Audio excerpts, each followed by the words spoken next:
Okay, so the first section of this masterclass, the dot point one, when we were looking at the outcomes earlier.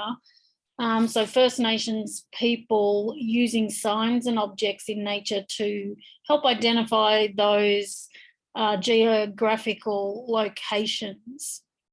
So First Nations people all over Australia continue to use objects that are in nature to help identify particular areas, just as we would when we are, when we are traveling or we're going on a holiday. We tend to, pull out the map and we want to get from A to B, then what is the quickest route to get from A to B? So we look at the map, whereas First Nations people over thousands of years have learnt the landscape, learned to read the landscape, learned to navigate through the different landscapes to get from one place to another.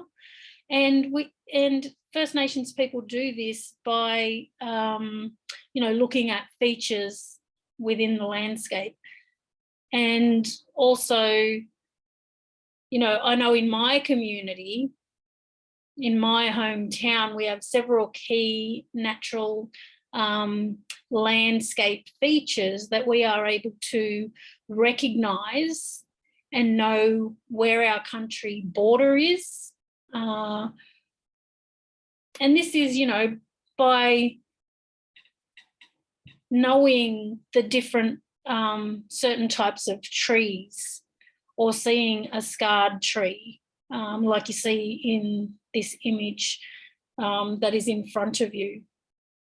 And in some areas also, rock formations are also used to tell where certain boundaries are between the different nations across the many different nations within Australia. If we look at the scarred tree here in this particular site, it is a recognised gathering site. So this particular photo was taken at Brewarrina, at the Aboriginal fish traps, so Brewarrina in New South Wales. They're also known to the local Ngimba people of the Brewarrina area as Biami's Ngungu, okay?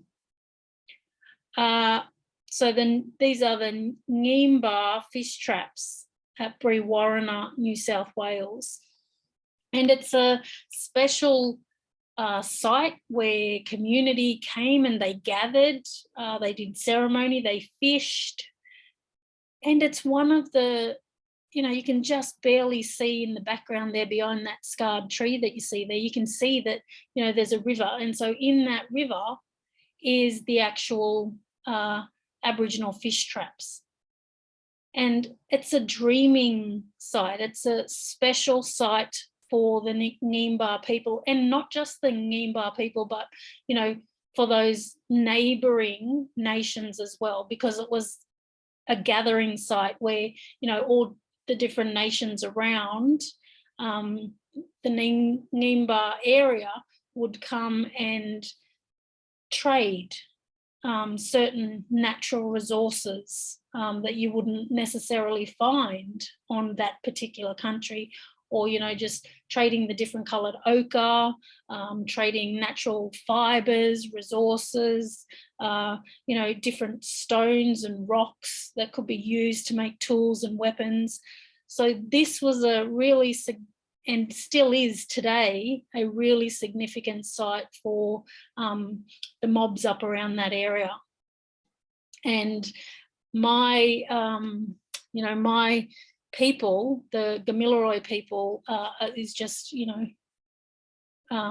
is a neighbouring nation to the Ngimba people. So, this was our backyard. And so it's also really important to mention here that these fish traps are actually one of the oldest man-made structures in the world, and yet not many people know about them. Like, it's a significant site that we should be teaching our children in our classes about this site. And there's lots of information on YouTube, or, you know, if you do your own research around the Brewarrina fish traps. So scientifically proven to be the oldest man-made structure in the world. And so it was a site that, you know, people gathered and did ceremony, traded, danced, and just shared the knowledge, you know, through the different nations.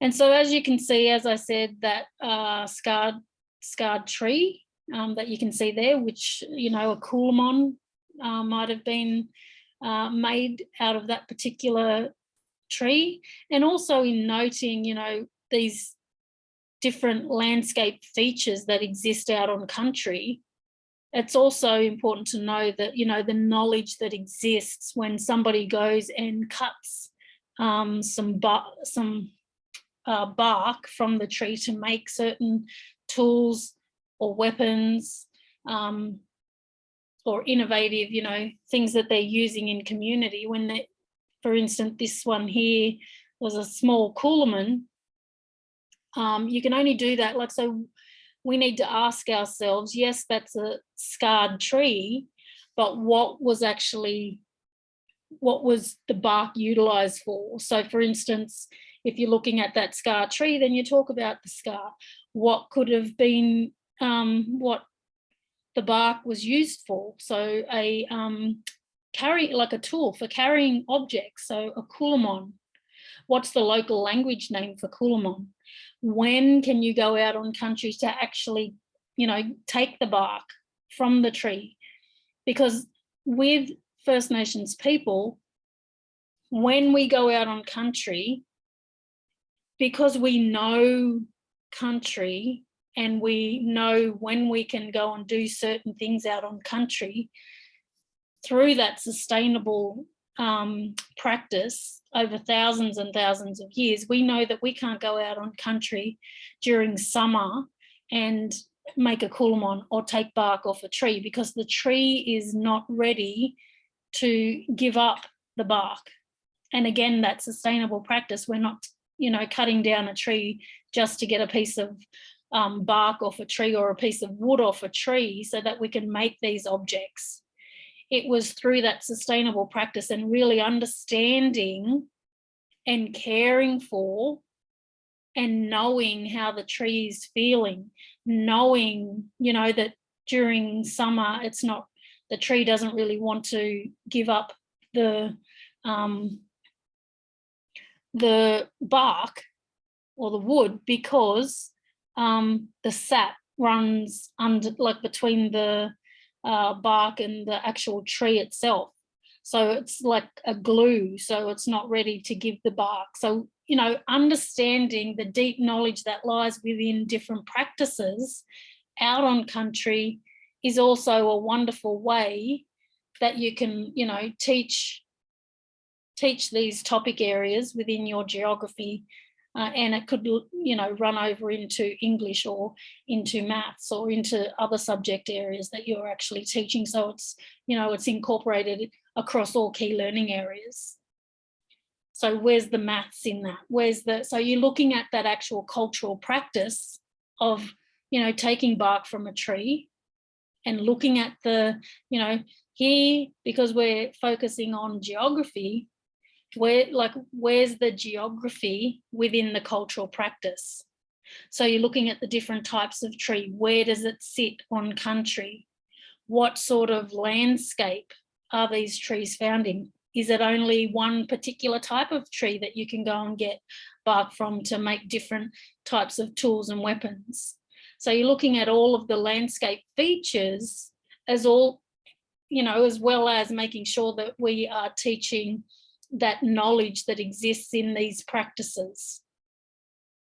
Same thing with, because this tree there that you see there is, you know, in a very significant site for Aboriginal people around the Brewarrina area. So not only do we have, features within the landscape that show us where particular, sites are. So you can see the scarred tree there, but there's also carved trees, which showed those scars, or the secret inner circle of men or women's business. So this is how First Nations people recognised where special places were, and whether or not, community members were able to actually go on to that site or onto that particular area within country. So when I was a little girl, my aunties, or my mothers, as I would say, even, when you're growing up, looking at the kinship system and how in Aboriginal and Torres Strait Islander families, or I should just speak for Aboriginal families, around the kinship. So through my experience of growing up, all of my mother's sisters became my mothers. So my mother had 4 sisters, then I had, 5 mothers, and so on and so forth with like your father's side as well. So whether or not it was female or male, instead of having aunties, they became our parents as well. So it was that kind of, the bigger family kinship systems that exist.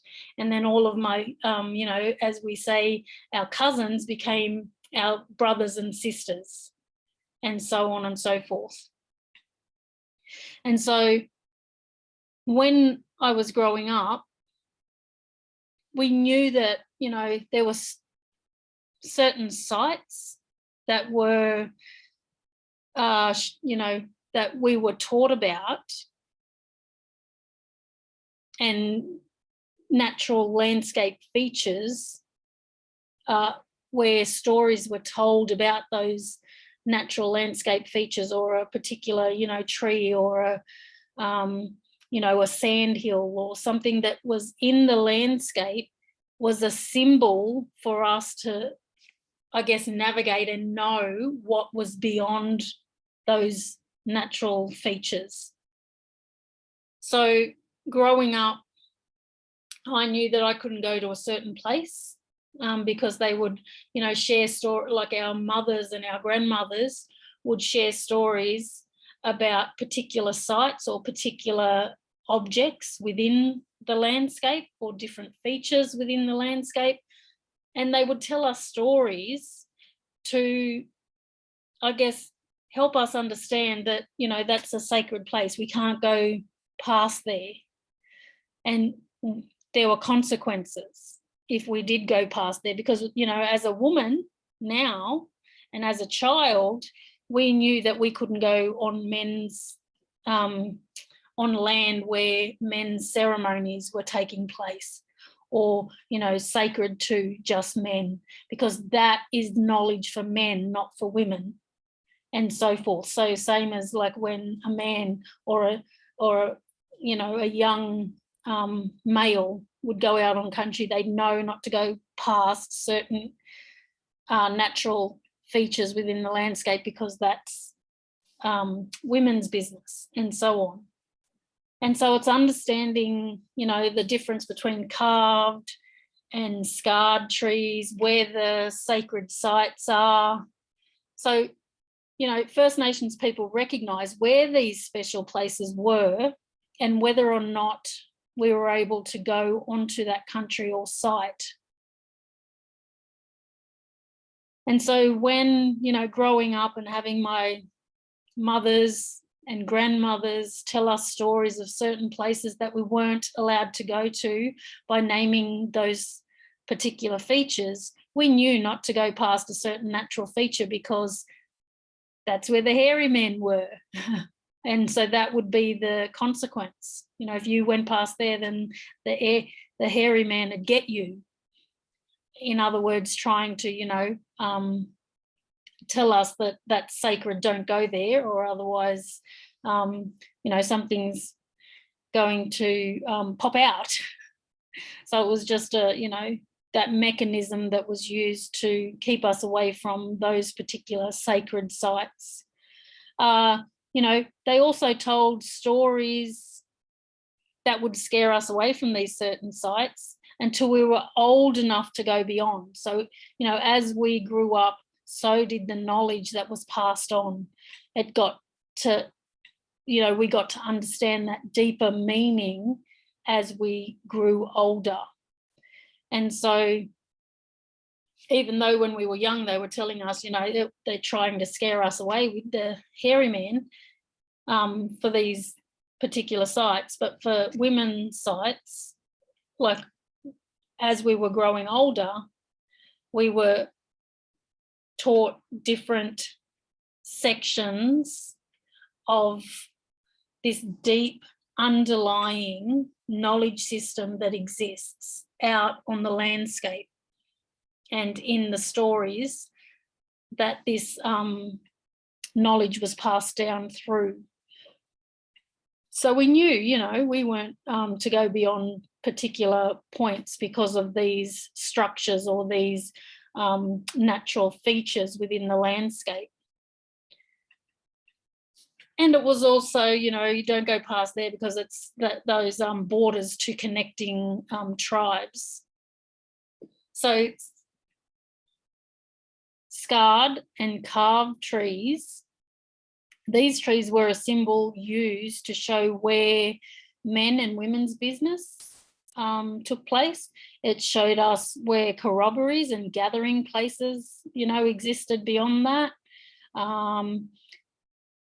First Nations people also recognised where special places were and still are used, that we could go onto that site or we couldn't go onto that site. So First Nations people all over Australia continue to use objects in nature to identify particular areas, just as you would, with those maps and features on a map.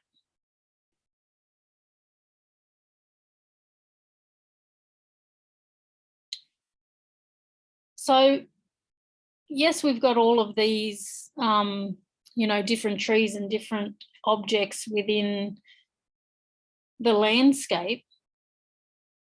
Using those natural features, we also use the stars to help navigate at night.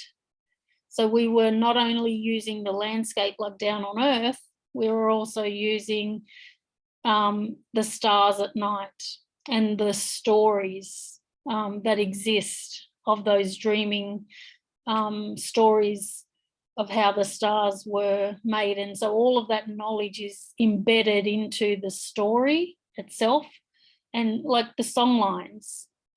So, over many, many generations, First Nations people knew exactly where to go from one point to another because they knew where to find the water. They knew where to find the food within the landscape. And again, linking back to particular symbols and signs in the landscape. So for instance, if you were up the coast and you see a particular tree flowering, you know that a certain type of fish is ready to eat.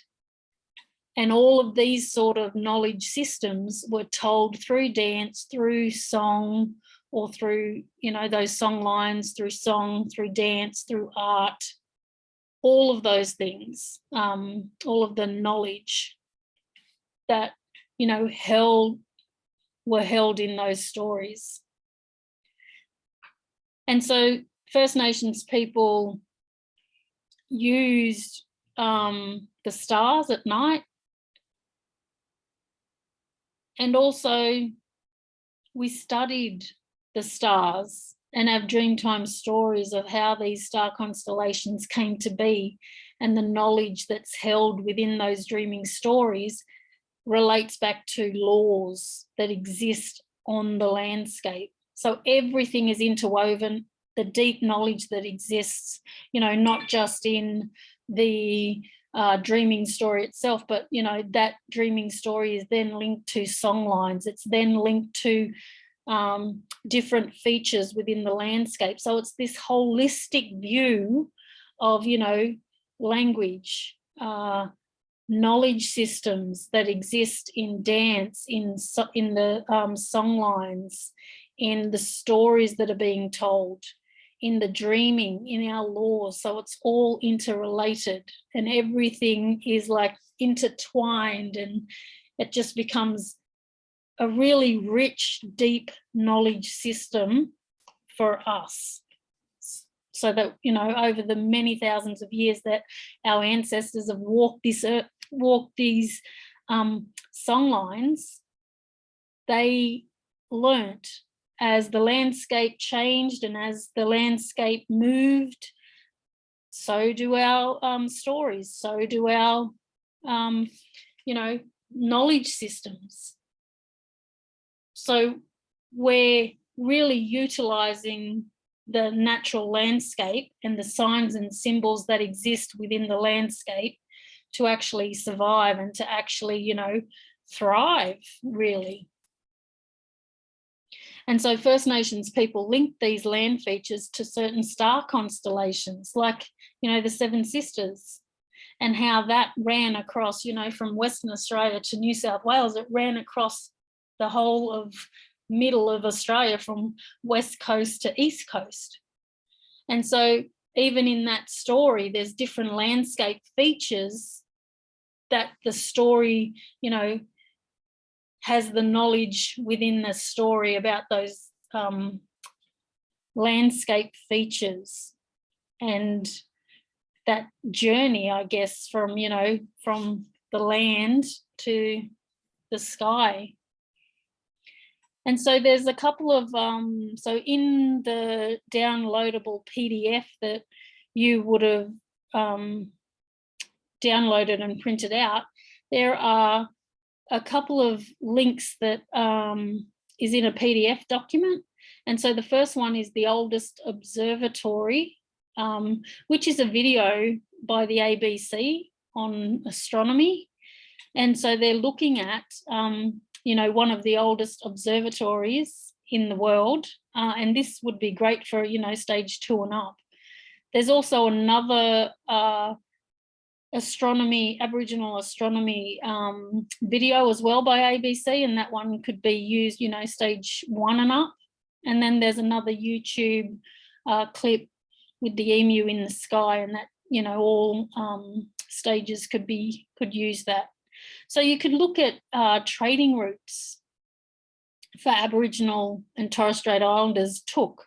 So there is a map on, if you just type in Aboriginal trading routes, a map pops up and it shows all of the trading routes that existed prior colonisation. And then also, you know, incorporating those tools and weapons and the deep knowledge that exists in that creation, and, you know, knowing the landscape, knowing the different trees, knowing the different seasons, that you can actually go and do that. So a couple of lesson ideas now around all that information. So the first lesson idea could be, you know, a research task. So you can get students to research and present their information in a range of, you know, the different multimedia styles: a video, a poster, artwork, PowerPoint, Google Slides, pamphlet, etc. So they could research a significant sites in your local area. So are there any significant sites within the local area? What's the difference between scarred and carved trees in Aboriginal culture? Is there a difference? What is the difference? So you can get your students to research that. You can get an elder to come in, or a community member, a local Aboriginal or Torres Strait Islander community member, to come in and talk about those, the difference between carved and scarred trees, or the different natural landscape features that exist within your local area. And again, another point of contact with community could be through your local AECG or your actual land council, so they'd know where these special sites are, or, you know, could connect you with somebody in community that, you know, is able to come in and talk to your class about those natural features within the landscape that's utilised in your part of the continent. Another thing that you could do is ask, what does connection to country mean for Aboriginal and Torres Strait Islander people? So you can, you know, get your students to research that. What does connection to country mean? And there's plenty of videos on YouTube. You can get them to list and draw 5 Indigenous tools and weapons that people have used and are still using to help them gather or collect foods within the traditional area. You can have your students research First Nations trading routes. What sort of things might have been traded? You know, when you're looking at the scarred tree there again, what sort of, you know, what sort of things might have been traded? And I did mention a few there earlier with the, you know, they could have traded the different types of wood. Like some trees are only found in certain parts of Australia and might not have been, like, you know, isn't readily available in particular areas. So they could be trading different types of wood. They could be trading, you know, different types of ochre, different coloured ochre. They could be trading different types of, you know, if somebody's coming from, you know, saltwater, people can be bringing shells, and they could be trading shells. They could be trading different meats, different foods, you know. So it's like this when, you know, when all the different nations come together, it's like a big shopping centre where, you know, you've got all of these new foods, new natural resources, fibres from these different areas, and so they're trading all of those. So, you know, your students could be researching all of the different, I guess, things that could be traded. You could also have your students create an artwork that depicts the trading routes. You can get them to create an information report on the trading routes and First Nations trading using a PowerPoint to present their information. And you can showcase that, invite the community in, let them know what your students are learning about, because then they're thinking that, you know, when you're looking at Aboriginal topic areas like this and knowledge systems, you can invite all of your parents in so that they're able to see what the students are doing within the classroom. And it also, you know, for those Aboriginal or Torres Strait Islander students in community, they're seeing their culture and history is valued as well. And then therefore the parents and, you know, those kinship systems within community are hearing about the wonderful stuff you're doing, you're teaching within your classroom, and how you're engaging with not just, you know, the knowledge of that your students are coming to school with, but also the knowledge that exists within community. And so, you know, you're building those strong relationships with community by doing certain things like that and inviting them in. You could also, I guess, research and present your information on particular topics. So sacred or significant First Nations sites in Australia, you can, you know, have them, you can do, you know, type up Aboriginal and Torres Strait Islander significant sites, get a list, put it on, put each site on a piece of paper, put it in a hat and have them pick out one, and, you know, then they can go off and research and create a PowerPoint or create, you know, a poster showcasing the knowledge about that particular site. They can create a map of Australia by showing, you know, those significant sites on a map. You could look at your local area and the traditional custodians of those significant sites, or, you know, the sites that are in your local area.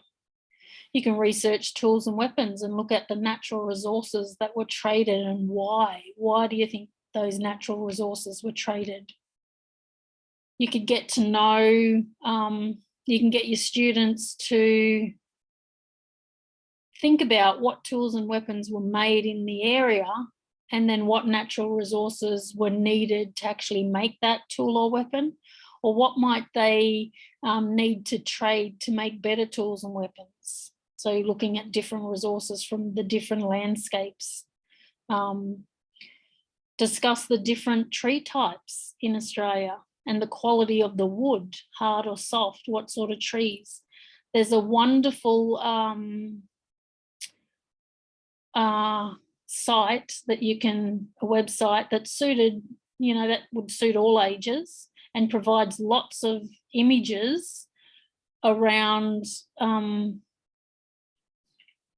you know, First Nations tools and resources, and that was the Australian Museum, and that is also on the list, on the PDF printout with the list. So that's the Australian Museum ATSI collection.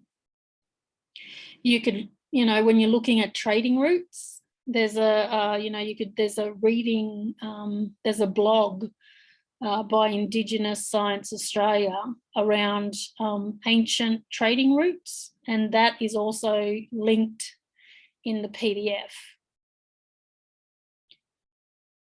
Another idea that you could use is, as a class activity, you could get students to think of certain natural features within the environment around the school or community. Students could draw them, or, you know, you could even go out on country and film them and get students to discuss with a partner what's beyond there. So what might have, you know, those particular natural features within the landscape around your local area, what do you think, you know, it existed for? What, you know, what message was that giving? You can create a class map of the school natural features. So looking at, you know, the natural features within your school area, school grounds. You could write a story, or get your students to write a story about their favourite place to visit. And then, you know, when they're looking at their favourite place to visit, they could list 3 natural features that exist within that special place that they love to visit. And there's many more things that you could do, you know, in regard to going back to the topic area, which was, you know, the signs and objects within nature that help us identify those geographical locations. And even, like, you know, when you're looking at song lines, and in those songs, you know, are there any mentions of the particular landscape features that exist through the song lines? So as I was talking about, you know, the signs that nature gives us to let us know that we can go fishing for a particular fish, or we can't eat a particular fish because it's breeding season. Looking at the knowledge system of, you know, when certain plants are flowering, what does that tell us? What does Mother Nature, you know, what is the knowledge that Mother Nature is trying to get across through those symbols or through those signs within nature? Just like when you're looking at, you know, when Mother Nature, or, you know, the tectonic plates move and there's an earthquake, what are the signs that exist prior to the earthquake? So you're looking at, you know, it's the same sort of knowledge system that's passed on through stories, or passed on through those signs and symbols in nature that help us identify particular, you know, events that are going to happen. So if you have, so hopefully you've gotten a lot of ideas out of that first section.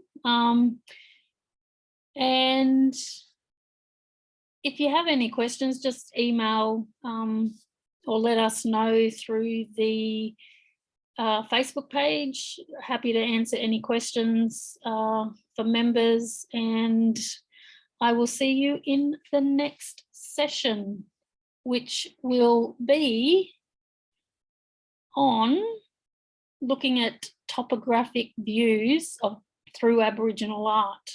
So I shall see you in the next session. Yellow.